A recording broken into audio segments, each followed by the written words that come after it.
Buenos días, muchas gracias doctor por su presentación. Muchas gracias a los que han venido hoy día también. Bueno, espero que les valga el sábado en la mañana para que podamos conversar acerca de un tema que es desgraciadamente un tema importante en nuestro país y que tiene que ver con la violencia basada en género y cómo es que nosotros podemos actuar.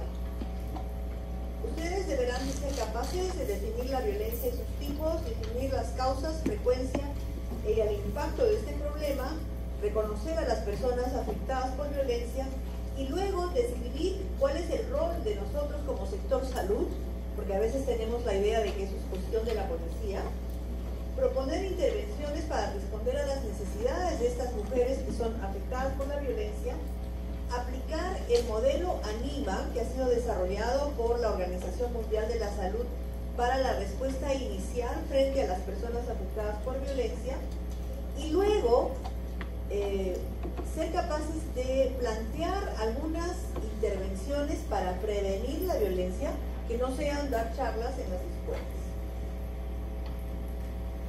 El año pasado se publicó este reporte que fue encargado por la revista Lancet Psychiatry, que seguramente todos ustedes han oído hablar de The Lancet, y The Lancet tiene revistas especializadas, una de las cuales es The Lancet Psychiatry.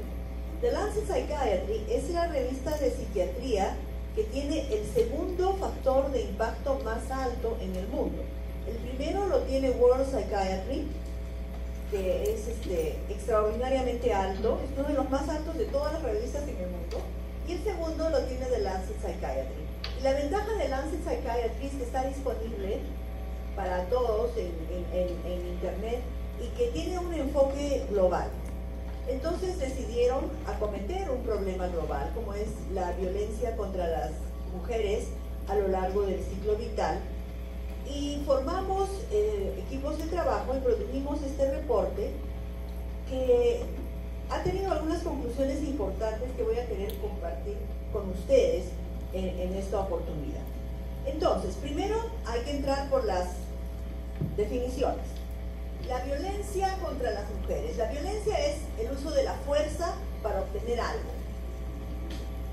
Y la violencia contra las mujeres es un acto de violencia basado en la pertenencia al sexo femenino, que tenga o subrayado, como decía mi instructor de premilitar, yo he hecho premilitar, imaginen lo antigua que soy, subrayado con rojo, o pueda tener como resultado. Entonces, cuando yo violento a una persona y la persona resulta más fuerte y no la mato, no quiere decir que no es violencia. Eso es importante porque, por ejemplo, en el caso del congresista que violó a la trabajadora en el local del Congreso, una de las razones por las que no le querían dar prisión preventiva es porque, bueno, la señora no está en el manicomio. Según ellos, no ha habido el daño psicológico de tal magnitud. Pero la definición de violencia nos dice que tenga o pueda tener un daño, sufrimiento físico, sexual o psicológico para la mujer, así como las amenazas de tales actos, la coacción o la privación arbitraria de la libertad. Entonces, a las niñas, cuando el enamoradito les dice: y cuidado que estés juntando con esas tipas que no me gusten, eso es violencia, eso es una privación arbitraria de la libertad. Y además, la violencia contra las mujeres puede ocurrir en la vida pública y en la vida privada. La violencia que nosotros vemos en los hospitales en general es la que ocurre en la vida privada. De todas las formas de violencia contra las mujeres, la violencia basada en género es una forma específica. Pero la violencia basada en género ocurre no solamente contra las mujeres, sino contra todos los que no pertenecemos a el género masculino heterosexual cis. ¿No? Masculino heterosexual cis está en el pináculo del poder y decide cómo tiene que ser el comportamiento sexual y de otras maneras del resto de la gente. Y decide quién tiene acceso a los recursos y a las oportunidades. Por lo tanto, todos los demás pueden sufrir violencia basada en género, cuyo propósito es someter a la persona a las órdenes de quien tiene el poder. Entonces, cuando en una casa armónica, bien organizada, donde sabemos quién manda, el papá dice, bueno, este año no visitamos a la abuela porque yo digo, esa es una violencia por parte del que tiene el poder. La violencia de la pareja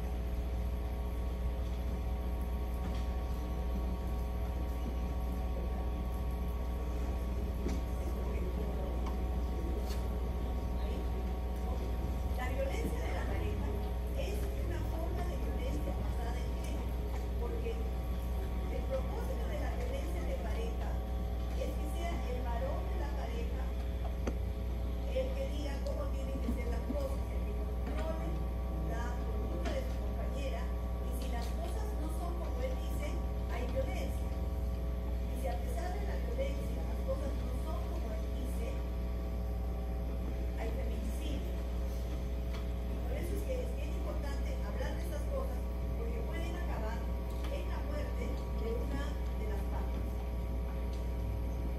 La violencia basada en género tiene muchas caras. Consiste de los estereotipos de género y el sexismo, como cuando las mujeres deben ser pediatras o cirujanas, la falta de participación política, cuando hay asambleas populares y las mujeres no pueden asistir a las asambleas populares, solamente los hombres, o como cuando hay clubes donde el titular tiene que ser un varón, cuando los servicios de salud no responden a las necesidades de las mujeres, como por ejemplo los países donde la tasa de mortalidad materna es muy alta en relación al desarrollo de esta sociedad. Cuando las mujeres tienen que realizar tareas de cuidado sin remuneración. Hay una mujer con Parkinson que tiene 5 hijos, de los cuales 2 son varones y 3 son mujeres. 2 de las mujeres viven fuera del país, entonces acá hay una mujer sola que se ocupa de su madre, porque los 2 señores no consideran natural que ellos pudieran turnarse para cuidar de la anciana madre. Y la otra forma, la que podemos atacar nosotros, es la violencia física, psicológica y sexual, respecto de la cual el Perú tiene un montón de reglas y leyes y protocolos y provisiones que han ido mejorando a lo largo de los años, y entonces son un marco del cual nosotros podemos jugar. El problema es que no se conocen y no se aplican. ¿Y por qué hay leyes respecto de la violencia? Porque la violencia es un problema de derechos humanos. La Convención para la Eliminación de la Discriminación contra las Mujeres, que conocemos por las siglas CEDAW, dice que la violencia contra las mujeres es una forma de discriminación.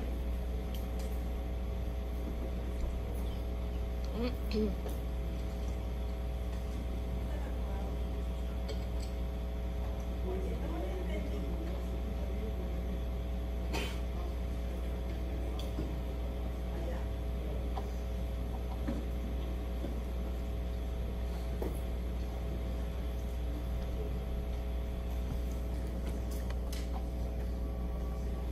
Entonces la violencia no deja que las mujeres puedan gozar de sus derechos fundamentales.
Muchas gracias.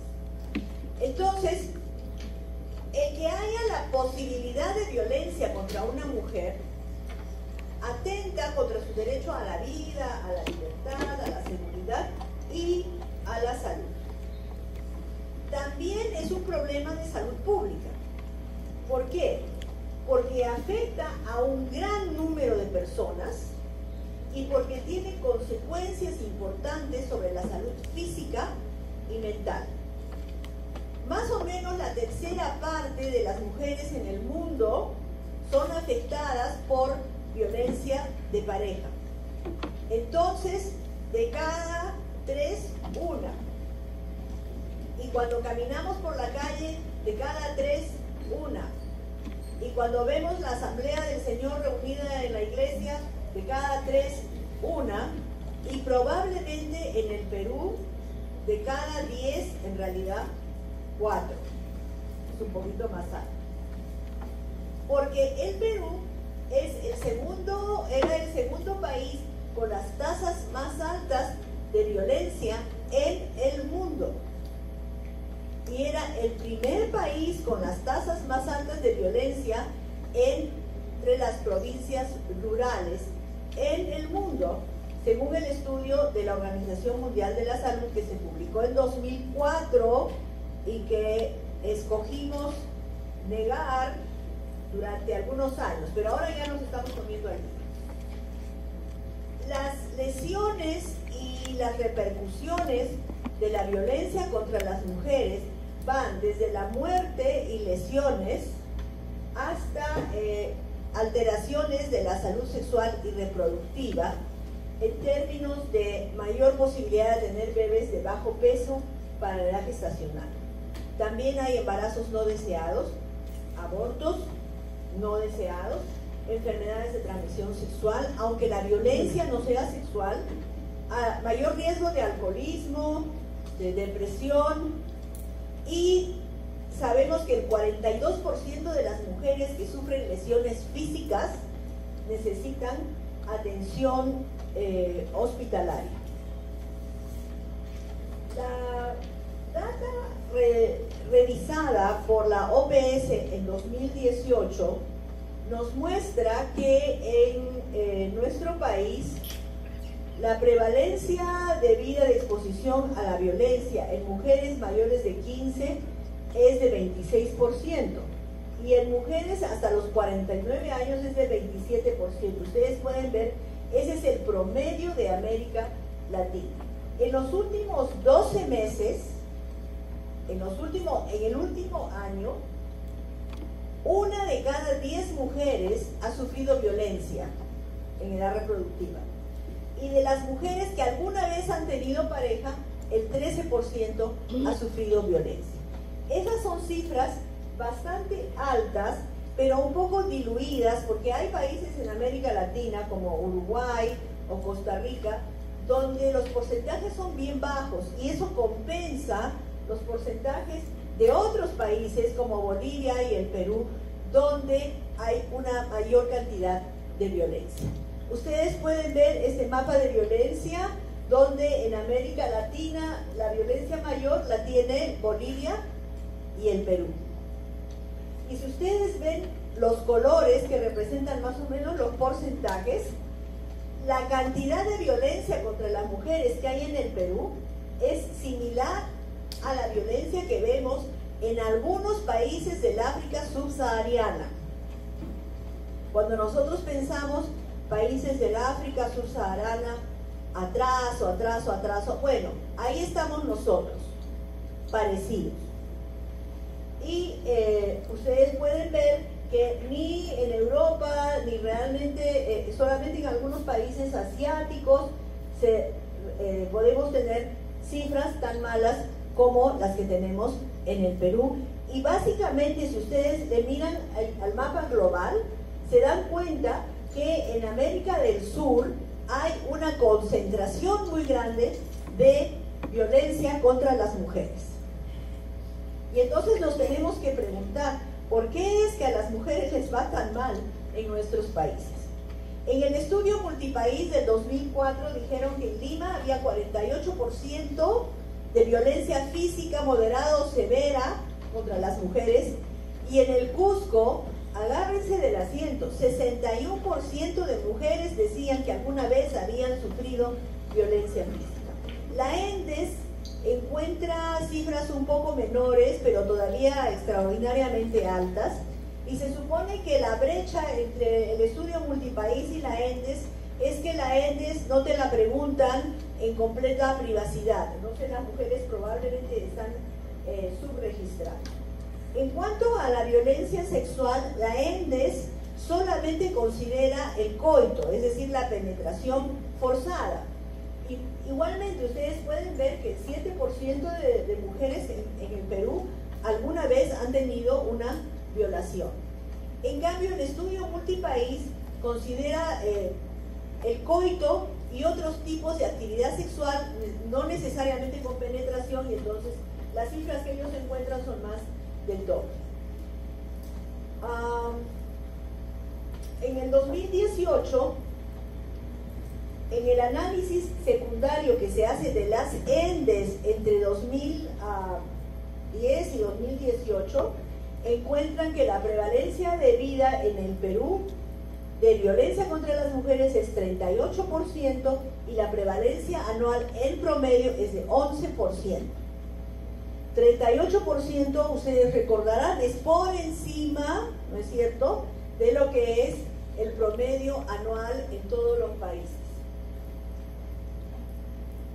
O sea que nosotros tenemos más violencia que otros países. Y entonces, ¿cuál es la consecuencia? ¿Cuál es el impacto sobre la salud de todo esto? El 38% de mujeres asesinadas en el mundo mueren a manos de sus compañeros o excompañeros. ¿Cuál es el porcentaje de hombres en el mundo que muere a manos de sus compañeras o excompañeras? ¿Alguien sabe? 6%. Entonces, una mujer tiene, 6 por 6, 36, 6 veces más posibilidades de morirse a manos de un marido o exmarido que un hombre de morir a manos de la expareja. Dicho de otra manera, si vas a morir en un asesinato de una manera violenta, lo más probable es que te va a matar tu amor. Y el 42%, ya les había dicho, de mujeres que están en situaciones de violencia requieren ser atendidas por la gravedad de su situación. Las mujeres tienen, cuando son agredidas, tienen el doble de posibilidad de deprimirse que las mujeres que no tienen historia de violencia. Y lo que es absolutamente triste respecto de esto es que si la agresión ocurre en la infancia, esta posibilidad de tener el doble de depresión te dura para el resto de la vida.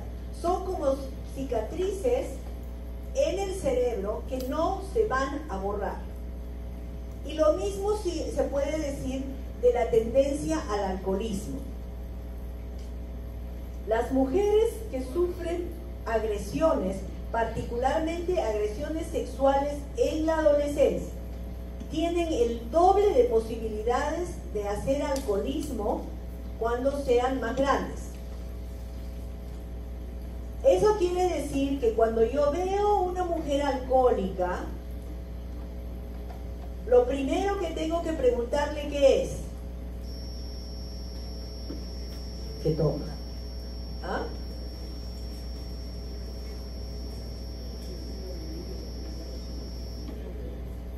Lo escucho. Se ha sufrido violencia. Y casi es como tengo que preguntarle quién la ha agredido. Porque el uso de alcohol y sustancias en las mujeres está muy relacionado con la violencia. Y luego está este tema de las enfermedades de transmisión sexual que aumentan en las mujeres que sufren todo tipo de violencia, no solamente violencia sexual. ¿Y qué pensamos que tiene que ver con un debilitamiento de la inmunidad por el estrés de la violencia? Sobre la salud reproductiva hay bastante repercusión y es importante en países como el nuestro, donde la salud sexual y reproductiva todavía no es de la calidad que quisiéramos. Tiene que ver con embarazos no deseados, porque se te sabotean la planificación familiar, te prohíben que uses, te violan en el matrimonio, etc.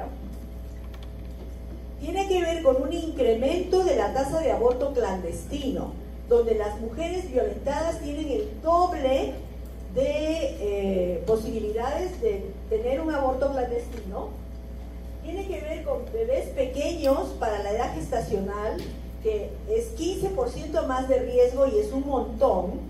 Y tiene que ver con la muerte perinatal, donde las mujeres agredidas durante la gestación tienen 4 veces más el riesgo de presentar un natimuerto o de que el bebé se muera durante la etapa perinatal.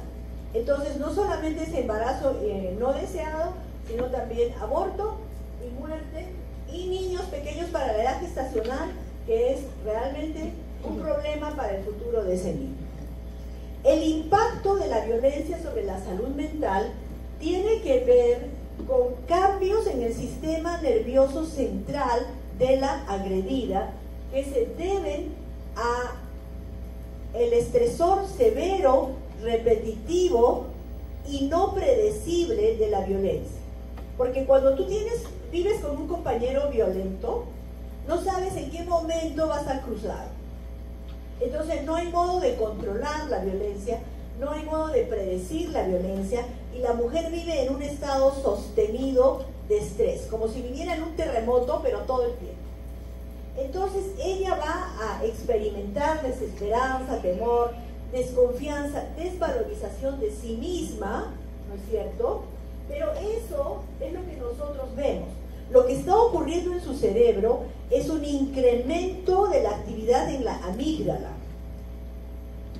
Y así como se incrementa la actividad en la amígdala, que es la que te permite decidir si una actividad, un evento es prometedor o amenazador, hay un incremento de la ansiedad con una mayor actividad en el RAFE, mayor liberación de norepinefrina, una disminución relativa del control sobre el núcleo accumbens, con mayor impulsividad, que hace que la mujer se ponga en más riesgo. Hay una dificultad para modular los impulsos y las emociones, y esa gran cantidad de norepinefrina que ha salido del núcleo del RAFE se va ¿para dónde? Para la corteza. ¿Y nosotros con qué pensamos? Con la corteza. Entonces, si la corteza se intoxica por la gran cantidad de norepinefrina, nosotros tenemos una mujer que por el estrés de la violencia no es capaz de enfrentarse a los estresores cotidianos. Tenemos a una mujer que literalmente parece que no puede pensar. Y una de las cosas que no puede pensar es cómo salir de esta situación de violencia. Eso da lugar a más depresión, más ansiedad. Como es una mujer impulsiva, irritable, parece que no piensa, sus redes de soporte se hacen más frágiles, tiene más conflictos interpersonales con la pareja y con la gente alrededor, y entonces se va sintiendo sola y hay mayor posibilidades de intentar suicidio, ¿no es cierto?, pero también de enfermarse física o mentalmente y de morir antes de tiempo. De modo que cuando vemos el impacto de la violencia sobre las mujeres, no solamente tenemos que quedarnos en la parte visible, que es la depresión, la ansiedad, el alcoholismo, sino que también tenemos que entender que hay cambios en cómo funciona el cerebro, y eso nos permite entender por qué la mujer que vive en situación de violencia encuentra tanta dificultad para salir de esa situación. No puede pensar, no puede ver las alternativas, y para eso tenemos que estar nosotros. Factores asociados a la violencia. En Perú, las mujeres que viven en las zonas urbanas, el nivel educativo te protege relativamente de la violencia, pero no es como la panacea. Nosotros conocemos mujeres médicas con 2 o 3 maestrías encima que sufren un montón de violencia, y hace algunos años se suicidó una colega querida en el hospital Rebagliati porque había mucha violencia en su vida. Las mujeres en el segundo o cuarto quintil de ingreso son las que sufren más riesgo de sufrir violencia. No es verdad que si tienes una buena situación económica tu riesgo disminuye diametralmente, disminuye un poco, pero no tanto. Las mujeres que tienen más riesgo están entre 25 a 39 años, las casadas o convivientes tienen más riesgo en el Perú, las mujeres con mayor número de parejas, y lo que es importante es que la prevalencia de violencia disminuye linealmente cuando aumenta la edad de la primera unión. ¿Qué quiere decir? Que si tú retrasas lo más posible el inicio de tu primera convivencia, estás comprando un seguro contra la violencia. Una mujer tiene que terminar de crecer, tiene que terminar de estudiar, tiene que trabajar, tiene que adquirir mundo y dominio antes de la primera unión, porque las que se unen demasiado jóvenes tienen mayor riesgo de sufrir violencia. Entonces, cuando nosotros le aconsejamos a una jovencita, trata de retrasar tu primera unión, no es la envidia que nos carcome, sino que realmente estamos preocupadas porque esté protegida frente a la violencia y a otros males. Y las mujeres que trabajan fuera de casa en el Perú tienen más riesgo de violencia, porque el hecho de que la mujer maneje su dinero es un desafío al orden patriarcal. Y hay algunos señores que no lo toleran. Ahora, vamos a ver el modelo ecológico de violencia, que es como lo entienden la mayoría de los especialistas, y solamente para remarcar que para la que haya violencia tiene que haber factores del agresor, factores de la relación entre las dos personas, factores de la comunidad y de la sociedad. Los factores de la sociedad tienen que ver con las leyes, los factores de la comunidad tienen que ver con la pobreza local, la falta de eficacia de la comunidad. Las relaciones, el factor importante son los celos. Donde hay celos va a haber violencia. Y el otro factor importante es la incapacidad de negociar los conflictos. El problema es que uno solamente negocia con sus iguales. ¿No es cierto? A los que no son tus iguales les das órdenes. Cuando tú no piensas que la mujer que tienes al lado es tu igual, cuando tú has crecido en un contexto patriarcal, donde las mujeres en la casa y los hombres en la vida, y donde las mujeres tienen que estar como el rifle detrás de la puerta y siempre cargadas, es muy difícil que vas a entrar en una negociación que termine en un acuerdo. Entonces, esta incapacidad para negociar sin violencia es un factor relacional importante que tiene que ver con la inequidad de género. Y luego están los factores individuales. Haber crecido en una casa donde hay violencia, el uso del alcohol, el bajo nivel educativo, la precariedad del empleo. Esos son factores que aplican para hombres y mujeres.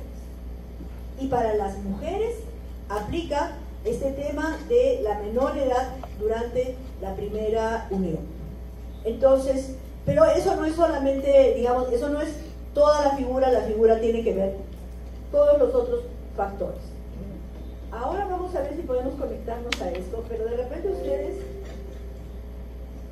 no se puede, ya. De repente ustedes han visto en Twitter, ¿quiénes tienen Twitter? Ahora resulta que nadie, son todos vírgenes cibernéticos. El aeropuerto está haciendo una campaña que dice: descríbeme cómo es la persona, cómo te imaginas que es la persona que conduce el avión en el que vas a viajar. ¿Han visto? Ya, ¿y qué dicen las personas?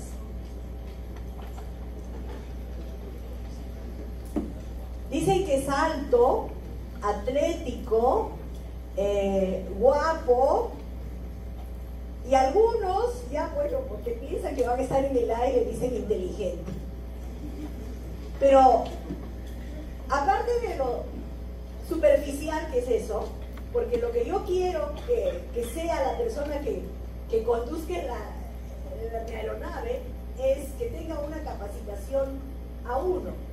Eso es lo que quiero, que tenga nervios de acero y una capacitación A1.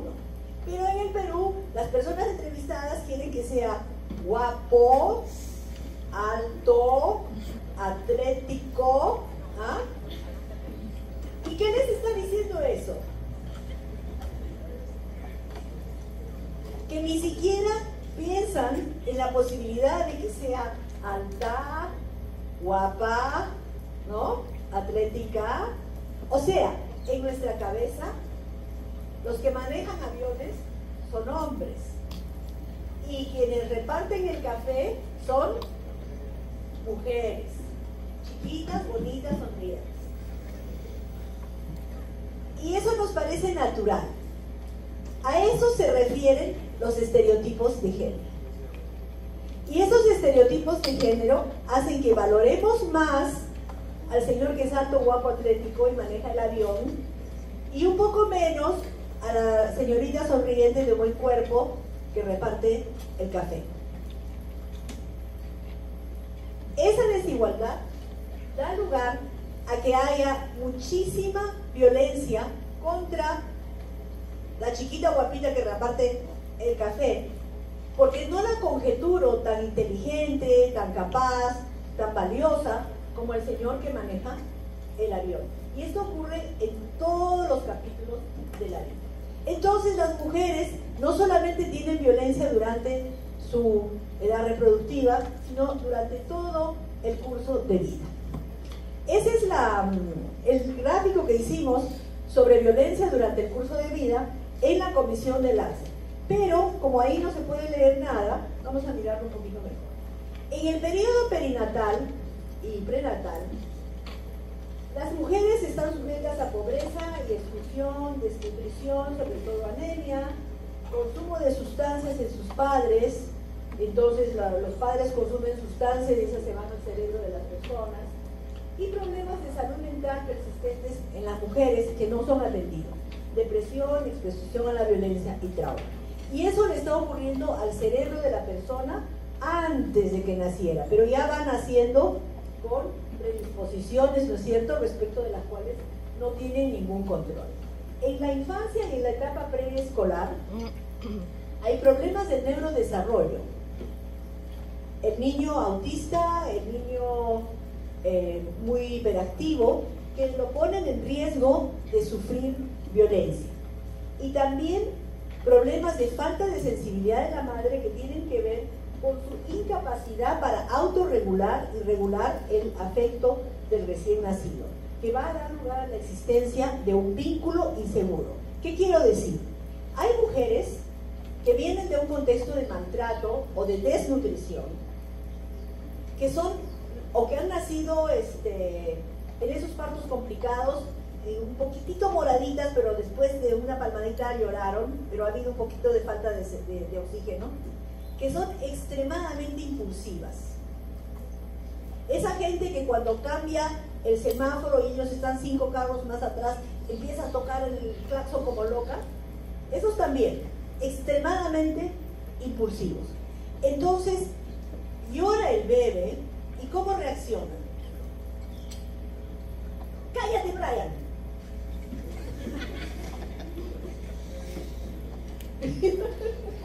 Y es lo que veo todos los días en la maternidad. ¿Y qué tenemos que hacer cuando llora el bebé? Cállate, Brian. Cállate, bebé, cállate. Y se calla. Pero para poder hacer eso, lo primero que tengo que hacer es controlarme yo, autorregularme yo. Y si tengo una persona recontra impulsiva porque vive en una situación de violencia, no va a poder. La respuesta va a ser, cállate, Brian. Y cuando Brian sea grande, su respuesta va a ser, cállate, Angelina. ¿No es cierto? Por eso es que es tan importante atender la salud mental de las madres en el periodo perinatal y que no sufran violencia, para poder cortar la transmisión intergeneracional de la violencia, porque si se transmite esa impulsividad es bien difícil después.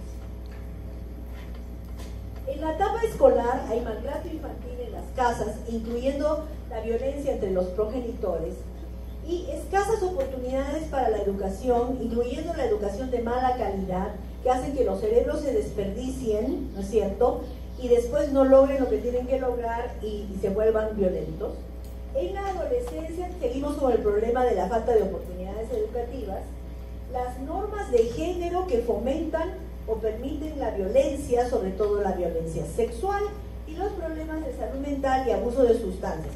Acuérdense que las enfermedades mentales importantes empiezan a partir de los 14 años, ¿no?, en la adolescencia. Ahora, acá, ¿qué es importante para la violencia? Las normas de género que fomentan o permiten la violencia. Cuando se reúne un grupo de chicos y entonces quieren saber cómo va su vida sexual, ¿cuál es la gran preocupación de los de 13, 14, 15?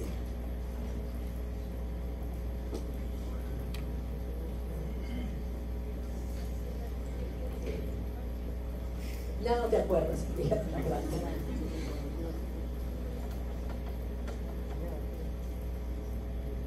No tienen preocupaciones. ¿Ya debutaste? Ah, no es cierto. Eso es lo que ellos quieren saber. ¿Y su papá qué quiere saber? ¿Ya debutaste? Con un poquito más de ansiedad todavía. ¿Y su mamá qué quiere saber? De repente no le pregunta, pero también está preocupada porque no vaya a ser que resulte maricón. Entonces están en el plan de que, escucha, ¿y este chico ya? Y respecto de la niña de 13, 14, 15, cuando se reúnen entre las amigas, ¿cuál es su preocupación? ¿Ah? Ellas saben, más fuerte. ¿Ah? No tienen preocupaciones, mentira. ¿Quién sabe? ¿Quién se acuerda? ¿Te miró? ¿Te dijo algo? ¿Te pidió número? ¿Te sacó número? ¿Te besó? Y cuando estamos hablando de tener relaciones sexuales, a las niñas no les decimos, oye, ¿ya debutaste ya de una vez? ¿Te va a salir un callo? No. Estamos en el plan de que la niña preserve hasta donde pueda su virginidad y el hombre destruya la virginidad de todas las que están a su alrededor lo más pronto posible. Además, los hombrecitos acompañan a sus hermanitas a las fiestas para cuidarlas de los otros hombres. ¿No es cierto? Donde lo que estamos construyendo es una ideología donde los hombres están a la casa y las mujeres tienen que defenderse. Eso se llama cultura de la violación. Y tiene que ver con estas normas de género que fomentan o permiten la violencia, particularmente la violencia sexual. Si no me creen, hay un estudio de la UNICEF que vio cuáles son las normas que creen los chicos y chicas adolescentes, y es más o menos de ese tipo. Y luego cuando tú empiezas a consumir alcohol, a los 14, 15, 16 años en un cerebro inmaduro, tu circuito de recompensa se malogra y te vuelves adicto fácilmente. Entonces, esos son los problemas que tenemos en esa edad y que tienen que ver con violencia. Luego, en la adultez, los problemas de salud mental tienen que ver con la violencia, y en la adultez mayor, el riesgo de violencia viene de la fragilidad física y cognitiva. La persona adulta mayor se demora para darse cuenta, y luego también es una persona que se mueve con menos soltura, menos equilibrio, sobre todo si no ha hecho ejercicio durante su vida. Entonces, la violencia en la casa y la violencia en la calle arrecian contra la persona adulta mayor. ¿Y por qué los adultos mayores son los sujetos favoritos de las estafas tipo el ídolo de oro, las pepitas de oro? Es porque cognitivamente se demoran un poquito más en darse cuenta, y para el rato que se dieron cuenta ya terminaron de sacar el dinero.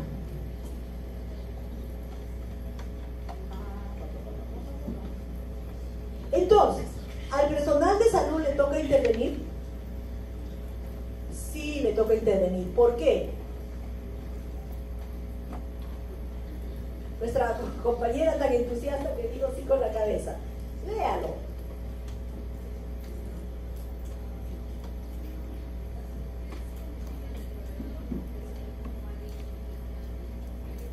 Así es, te ven con la chaqueta blanca y piensan que tú las vas a ayudar. Y no podemos decepcionar. Siguiente, doctora, siga. Usted. La violencia del compañero íntimo.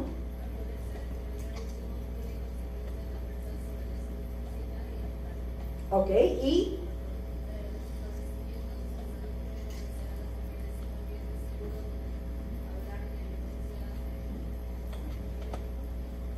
de violencia del compañero íntimo.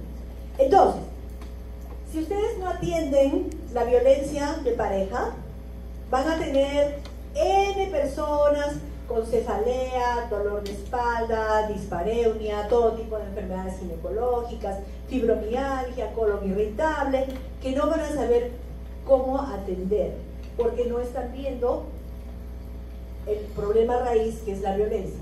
Y lo mismo con la depresión. No hay ningún antidepresivo que pueda mejorar la depresión de una mujer que vive en situación de violencia. Y luego, en el establecimiento de salud, para sacar de en medio a la pareja agresora, ¿qué es lo que tengo que hacer? Cierro la puerta de mi consultorio y lo dejo afuera. Y entonces la mujer tiene un lugar seguro donde hablar. Y llamo al efectivo policial y es mucho más fácil actuar desde el establecimiento de salud. ¿Cuáles son los requisitos mínimos de los establecimientos de salud? Un buen liderazgo, un personal capacitado, tener una guía técnica, enlaces externos, es decir, conozco al fiscal, conozco al personal del SEM, conozco a los señores de la comisaría, ambiente adecuado con privacidad auditiva y visual y servicios para sobrevivientes, es decir, psiquiatría y psicología adecuados para las personas que sufren violencia. El cuidado centrado en la mujer es lo que tenemos que ofrecer. Apoyo de primera línea con privacidad y confidencialidad, validar lo que la mujer dice sin juzgar, expresarle nuestro apoyo, proporcionarle apoyo práctico, preguntar acerca de la historia de violencia sin ser como intrometido, ayudarle a acceder a recursos de la comunidad, ayudarle a reforzar su seguridad y proporcionar o movilizar apoyo social. El paradigma ANIMA es atenta escucha, no juzgar y validar, informarse acerca de lo que le está ocurriendo, mejorar su seguridad y apoyarla. Donde apoyarla quiere decir ponerla en contacto con los servicios de la comunidad que pudiera necesitar. Lo que quisiera mostrarles ahora son las preguntas que hacemos para mejorar la seguridad. ¿Ha aumentado la violencia en los últimos 6 años? ¿Alguna vez ha usado un arma o la ha amenazado con un arma? ¿Ha tratado de ahorcarla o estrangularla? ¿Usted cree que él puede matarla? ¿Le ha pegado cuando estuvo embarazada? ¿Es constante y violentamente celoso? Si la persona responde que sí a cualquiera de estas interrogantes, el riesgo de feminicidio es alto y hay que llamar a la policía. El personal de salud está obligado a reportar estos casos de alto riesgo aunque la persona no quiera. Ya si la persona no quiere, le dirá al fiscal que no se meta, pero de todas maneras la policía y la fiscalía estarán alertados de la existencia de este caso. Eso es importante porque de las mujeres que han sido objeto de feminicidio, ha habido muchas que habían entrado en contacto con sus servicios de salud recientemente y no fueron detectados los altos riesgos. También hay que mejorar las prestaciones sociales, garantizar la seguridad alimentaria de las madres, apoyar a la familia en los primeros años de la vida, dar educación sexual. Nosotros tenemos que tratar los trastornos mentales desde los servicios de salud, porque el 12% de la violencia es hecha por enfermos mentales, y tenemos que reconocer y tratar los trastornos de abuso de alcohol y otras sustancias. Tenemos que tener un enlace entre los servicios de salud sexual y reproductiva para la prevención de los trastornos mentales y por abuso de sustancias, y tenemos que tratar de hacer prevención en salud mental, es decir, atender bien los partos para que los cerebros salgan bien sanitos. En conclusión, la forma más frecuente de violencia es la violencia de pareja, afecta a las mujeres con consecuencias desfavorables para su salud. Ya sabemos cómo es la respuesta inicial: atenta escucha, no juzgar, sino más bien validar, informarse sobre el riesgo, mejorar la seguridad y dar soporte. Ahora nos toca conocer la evidencia para ver cuál es la relación entre violencia y trastorno mental, mejorar la evaluación y la medición de la violencia y transformar los servicios de salud para que puedan atender a las mujeres que son víctimas de violencia. Y finalmente nos toca transformar la sociedad para disminuir la inequidad y mejorar nuestra respuesta social, no solamente sanitaria, sino en todo orden de vida, porque a mayor inequidad, mayor violencia. Muchas gracias por su atención.